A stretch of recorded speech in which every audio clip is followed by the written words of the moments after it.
हम रिश्ते में सबसे बड़ी गलती पता है क्या करते हैं? कि हम बहुत ज़्यादा प्यार करना शुरू कर देते हैं अगले इंसान को।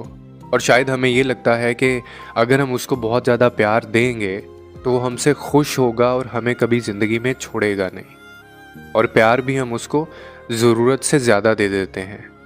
लव बॉम्बिंग करना शुरू कर देते हैं हम रिश्तों के अंदर। लेकिन एक बात शायद हम भूल जाते हैं कि जब जब कोई चीज़ ज़रूरत से ज़्यादा किसी को दी गई है तो उसने उस चीज़ की अहमियत को खो दिया और उस चीज़ की कदर नहीं की है। और फिर आप तो वो मोहब्बतें लोगों को दे देते हैं जो वो डिज़र्व ही नहीं करते।